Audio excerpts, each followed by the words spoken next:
Драги гледачи, драги приятели, еве сме на серията предавания се поблизо до последната криза. Како да се подготвиме? Денес ке размислуваме за една тема која што носи наслов страв или вера. Дали да живееме во страв или може да живееме со вера? Во првото наше проучување од зборовите на нашиот Господ Исус Христос можевме да видиме дека денес живееме во последното време. Одговорот на прашањето во кое време живееме е јасно. Се ближиме кон крајот на патот, кон славниот настан, второто Христово доаѓање. Пред нас е последната криза, која ќе се одвива во серии на различни епизоди. Вселенското летало, наречено Земја, се подготвува да слета. Движењето на Земјата пред незиното слетување е најопасниот дел од летот. Во ова последно време, кога маглата е многу густа, а планините джиновско високи, и кога ние се ближиме кон самиот крај, како треба да живееме? Во страв или со вера? Денес ке разгледаме повторно што кажува нашиот Спасител Исус Христос за стравот и тоа како тој го поврзува со ова денешно време. А потоа ќе се подсетиме на двајца реформатори кои живееле во голем страв, но кога го нашле Христа, нивниот страв се претворил во вера. Сега ќе отвориме Библијата и ќе го најдеме Евангелието според Лука и таму ќе читаме текстови кои што се запишани во 21 глава, 25 до 27 стих. Еве што кажува Исус. И ќе има знаци на сонцето, и на месечината и над звездите, а на земјата тага кај народите од неизвестноста и од бучењето на морето, и од брановите. Луѓето пак ќе умираат од страв и од исчекување на оне што ќе го снајде светот, зашто и силите небесни ќе бидат разнишани. И тогаш ќе го видат Синот човечки како доаѓа на облаци со голема сила и слава. Нашиот Господ Исус Христос ни кажува дека пред самото негово враќање на земјата ќе има неизвестност кај народите и луѓето ќе умираат од страв и од исчекување на она што ќе го снајде светот. Денес, се повеќе сме свесни дека постојат реални стравови за тоа што може да дојде на нашата планета Земја. Во сајтот на New York Post во 2018 година имаше статија во која беа запишани следните зборови. Истражувачите наведуваат конзервативни проценки дека 34 милиони луѓе би загинале доколку 100 нуклеарни бомби се пуштат врз Кина, најнаселената нација во светот. А Федерацијата на американските научници даде изјава дека до средината на 2021 година во светот има приближно 13.150 нуклеарни боеви глави. Според тоа, реална проценка е дека ако од 100 бомби може да загинат 34 милиони жители на земјата, тогаш од 13.150 нуклеарни боеви глави ќе умрат 4 милиарди и 471 милион луѓе, а тоа е половина од целокупното население на нашата планета Земја. Но тоа е само од експлозијата на бомбите. Но од загадувањето и зрачењето, после тоа најверојатно целата Земја би била уништена и не би останал ниту еден жив човек. Ваквите информации предизвикуваат реални стравови кај луѓето. Вие се сеќавате кога започна пандемијата со коронавирусот, CNN многу често даваше изјави слични на следната. Страв и паника, како коронавирусот се шири низ земјата. Оно што луѓето најмногу се плашат е дека овој вирус ни е малку познат. Случаите со коронавирус сега се потврдуваат во секој континент и тоа кај луѓето предизвикува огромен страв и огромна паника. Од Италија до Јужна Кореја, Иран и подалеку, репортерите на CNN даваат поглед како во различните држави се шири стравот и паниката меѓу луѓето. Вие се сеќавате и за војната која што започна во Русија и Украина, кога Русија ја нападна Украина. Луѓето реално почнаа да си поставуваат прашање како сето тоа ќе заврши. Дали е можно да има трета светска војна? Ако има трета светска војна со толку многу силно нуклеарно оружје, што се е можно да се случи? Народите живеат во страв од она што може да дојде на земјата. Очигледно е дека зборовите на нашиот Спасител Исус Христос се однесуваат токму на денешното време. Тој кажува, луѓето пак ќе умираат од страв и од исчекување на оно што ќе го снајде светот. Денешното наше размислување носи наслов страв или вера. Како во ова денешно време ние можеме да имаме вера која ќе го уништи стравот? Животот на двајца големи реформатори во историјата на религијата не открива како верата го уништува стравот. Ако сакате да дознаете повеќе за реформаторите, вие препорачувам оваа книга Големата борба.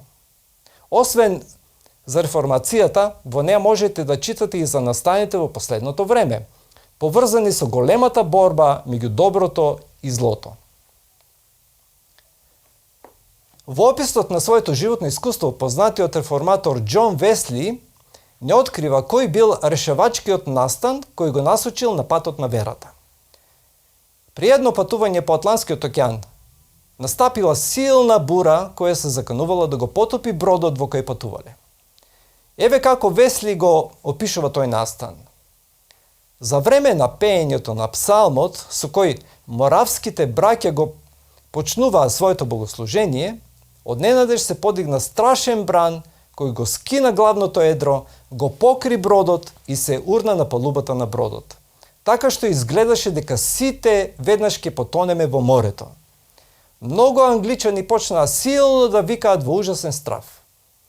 Само моравските браќа останаа мирни и спокојни. Тие дури и не го прекинаа своето пеење. Подоцна прашав еден од нив: "Зар вие не се исплашивте?" Тој одговори: "Фала на Бога, не."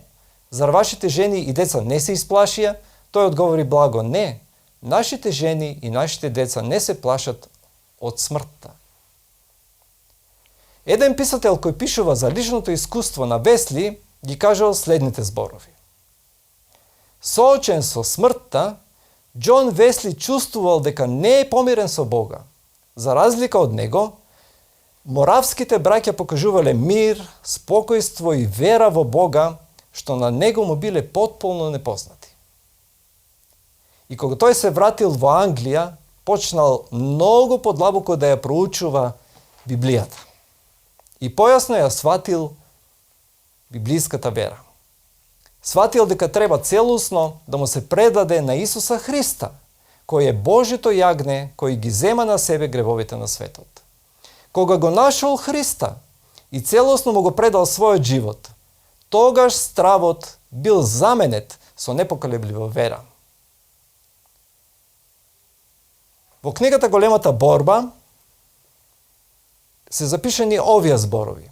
Кога го нашол Христа и се утврдил во Христовата вера, Весли својот живот го посветил на проповедање на големите вистини што ги примил.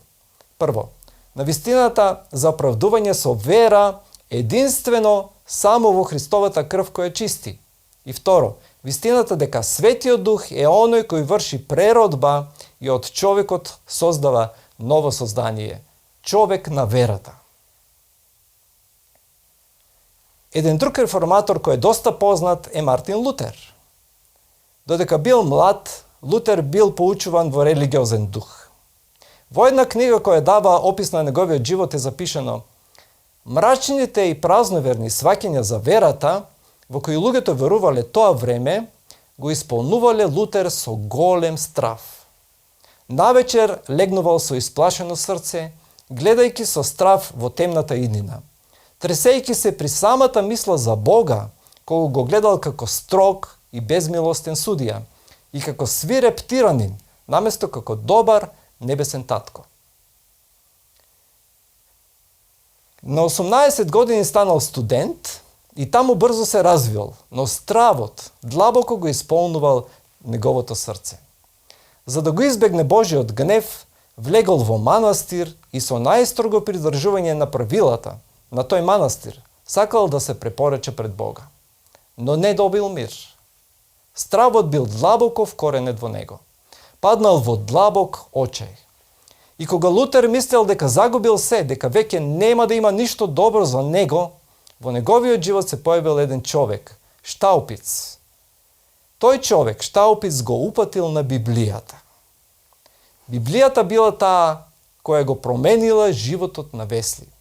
Библијата го променила и животот на Лутер, а и на сите реформатори во текот на целата историја на црквата. Штаупиц го советувал Лутер да го одврати својот поглед од себе, да прекине да размислува за бесконечната казна која поради кршењето на Божиот закон доаѓа и да гледа во Исус, да го насочи својот поглед кон Христа и да го фиксира на Исус, неговиот спасител. Место да се мачиш себе си, му вели Штаупиц, поради своите гревови, фрли се во прегратките на Спасителот. Предај му го својот живот на Исус, надевај се на Него. Тој станал човек за да те увери во божествената бесконечна милост. Клучниот дел од овој разговор меѓу Лутер и Штаупиц е даден во филмот Лутер. Ние сега ќе видиме едно видео како се случувало тоа и како бил главниот разговор меѓу Штаупиц и Лутер. Lust, I confess them all. I confess them all. Just leave me. Just leave me. Just leave me. Leave me. Leave me. You're too hard on yourself, Brother Marty. Arguing with the devil never does any of us any good. He has had 5,000 years of practice. He knows all the weak spots. I'm sorry about today. I'm not here to scold you, Martin. I'm too full of sin to be a priest.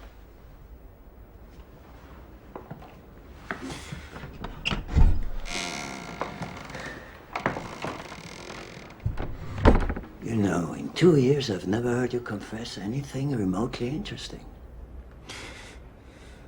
I live in terror of judgment. And you think self-hatred will save you? Have you ever dared to think that God is not just? He has us born, tainted by sin. Then he's angry with us all our lives for our faults. This righteous judge who damns us, threatening us with the fires of hell. I know I'm evil to think it. You're not evil. You're just not honest. God isn't angry with you. You are angry with God. I wish there were no God. Martin, what is it you seek? A merciful God. A God whom I can love. A God who loves me. Then look to Christ. Bind yourself to Christ, and you will know God's love. Say to him, I'm yours, save me. I am yours, save me. I am yours. Save me. I am yours. Save me. Кога Лутер му кажал на Бога, јас сум твој, спаси ме, тогаш почнала да се раѓа надеж во него и настапило олеснување во неговиот живот, кој досега бил исполнет со огромен страв. Еден ден Лутер побожно се качувал по Пилатовата скала во Рим, кога од ненадеж слушнал глас: праведникот ќе живее од верата. Скокнал на своите нозе и веднаш избегал оттаму. Тие зборови никогаш не го изгубиле влијанието во неговата душа. Кога со вера Лутер целосно му се предал на Христа, стравот кој бил длабоко вкоренет во неговото срце исчезнал. Тој го нашол Христа и неговиот живот веќе не бил живот на страв, туку живот на вера. Во ова денешно последно време можеме да си го поставиме прашањето: како денес јас да имам вера која ќе го победи стравот? Како мојот живот да стане живот на вера, а не на страв? Од животот на Лутер и Весли јасно го гледаме следното.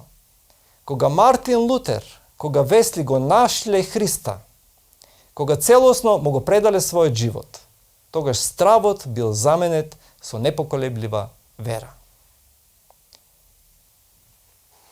Проучувањето на оваа книга Библијата ги водела кон тоа. Тие го запознале Христа онаков каков тој е откриен во Библијата. Тие го засакале Христа и му го предале својот живот. Самата Библија не открива како се случило тоа кај овие луѓе и како може тоа да се случи и кај нас. Еднаш кога Исус заедно со своите ученици пловеле нокно време по Галилејското езеро, се подигнала голема бура која се заканувала да го потопи чамецот. Неговите ученици се исплашиле, почнале да се бораат со таа бура и кога виделе дека ништо не помага, тогаш ги обзел очај и страв. И тогаш се сетиле на Исус кој мирно спиел. Го разбудиле Исуса и тој му наредил на езерото и ветерот да се смират. И така и станало. Тогаш Исус ги кажал овие зборови. Зошто толку се исплашивте? Зар се уште немате вера? Кога би имале вера, стравот не би бил присутен. Подоцна кога се издал Светиот Дух на Педесетница и кога неговите ученици го прифатиле Исус како вистински Господ и комплетен Спасител, нивниот страв бил заменет со вера. Тие биле подготвени да одат и во смрт за својот Господ и за својот Учител. Во посланието до Римјаните 8 глава 15 стих е запишано: зашто вие не примивте дух на робство за да бидете во страв, туку го примивте духот на посинувањето, преку кого велиме Ава, Оче. Исус ги охрабрува луѓето да не се плашат, туку да веруваат. Додека тој уште зборуваше, дојдоа од кој началникот на синагогата и рекоа: керка ти умре, не му создавај уште труд на учителот. Но Исус, отколку ги чу тие зборови, му рече на началникот на синагогата: не плаши се, само верувај. На своите ученици Исус им кажува да не се плаши срцето ваше. Верувајте во Бога и во мене верувајте. Мир ви оставам, мирот свој ви го давам. Јас ви го давам, но не како што го дава овој свет. Да не се плаши срцето ваше, ниту да страхува. Господ е моја светлина и моје спасение. Од кого да се плашам? Господ е крепост на мојот живот. Од кого ќе стравувам? И полк да се крене против мене, нема да се исплаши срцето мое. Дури и цела војска да се дигне против мене, и тогаш ќе бидам полн со доверба, полн со вера. Сите овие луѓе, библиски и историски личности, го прифатиле Христа и целосно му го предале својот живот, и тогаш нивниот страв бил заменет со вера. Во посланието до евреите, Бог ни ги упатува овие зборови преку апостол Павле. Имајте го секогаш пред очи зачетникот и усовршителот на верата, Исус Христос. Библијата јасно не открива дека Исус е зачетникот и оној кој што ја усовршува нашата вера, твојата вера. Јас и ти не можеме сами да ја произведеме. Не можеме да ја зачнеме верата во себе си. Но Бог ни го дава тој дар, кога нашиот поглед ќе го фиксираме во Христа распнат на крстот, кога ќе го побараме Христа, кога ќе почнеме да го насочуваме својот поглед кон Него, кога ќе почнеме да размислуваме за Него, за Неговата љубов, за Неговите дела што Тој ги прави за нас, за бесконечната жртва што е принел за нас, тогаш во нашето срце Исус зачнува вера. Целата 11 глава од посланието до евреите зборува за верата и таму е јасно запишано дека Бог ги наградува оние што Него го бараат, оние што сакаат да го познаат Бога. Тој ќе ги награди со вера.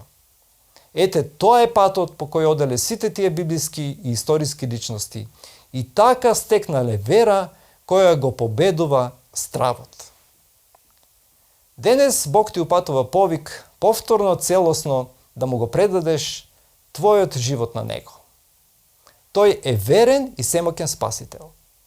Денес Бог те повикува да го насочиш својот поглед кон Христа, да ја земеш Библијата и таму да откриеш каков е Исус, што Тој направил за тебе, како го победил злото и извојувал семоќна победа на крстот. Дали ќе одговориш на Неговиот повик? Дали денес е тоа твојата одлука? Ако сакаш твојот страв да биде заменет со вера, денес дојди кај Исус и предај му го целиот свој живот. Тој денес на тебе ти ги опатува следните зборови. Дојдете кај мене сите изморени и обременети, и јас ќе ве успокојам. Земете го мојот јарем на себе и поучете се од мене. Бидејќи јас сум кроток и смирен по срце, и ќе најдете мир за душите ваши. Зашто јаремот мој е благ и бремето моје е лесно. Денес му го предај своето срце на Исуса Христа. На крајот ќе завршиме со молитва. Оче свети Господи Исусе, ние сваќаме дека сите овие луѓе, сите овие личности во Библијата и во историјата стекнале таква вера кога те нашле Тебе. И тие, Господи, те нашле Тебе кога почнале да ја истражуваат Библијата. И таму откриле каков си Ти Спасител. И тогаш решиле, Господи, да го предадат својот живот на Тебе, да Ти го водиш. Кога го предале својот живот на Тебе, гледајќи во Тебе, Господи, и проучувајќи го Твојот карактер од Твојата реч, тогаш нивниот страв се променил во вера. И ние сваќаме, Господи, дека тоа може да се случи денес и со нас. Те молиме, Ти ни помогни да од Твојата реч, Библијата, да разбереме каков Бог си Ти. И на тој начин, гледајќи во Тебе и проучувајќи го Твојот карактер, нашиот страв да се промени во вера. Амин.